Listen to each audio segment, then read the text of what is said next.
ঘড়িটি পেয়েছিলাম আমি আমার বিয়েতে। বিয়ের আজ 6 বছর হয়ে গেল।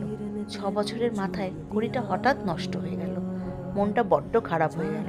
বিয়েতে পাওয়া জিনিস এত তাড়াতাড়ি নষ্ট হয়ে যাবে। মাথায় আসলো, যদি এটাকে না ফেলে আমি এটাতে কিছু বানাই, কেমনটি হবে। দেখতে তো ভারী সুন্দর ছিল ঘড়িটা। ব্যাস, ইউটিউব থেকে, দাদা দিদিদের ভিডিওস থেকে কিছু আইডিয়া কালেক্ট করলাম এবং ঠিক করলাম এটাতে আমি জগন্নাথ বাবার একটা ছবি বানাবো এবং কাজটাতে লেগে পড়লাম। 3 মাস ধরে এই কাজটা একটু একটু করে শেষ করেছি।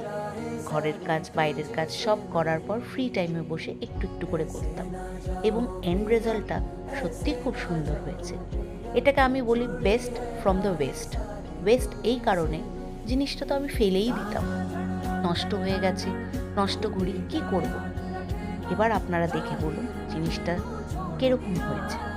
এটা সত্যি বেস্ট ফ্রম দ্য ওয়েস্ট। ফেলে দেওয়া জিনিসের মধ্যে থেকে কি সুন্দর আমি একটা ঠাকুরের মূর্তি গড়ে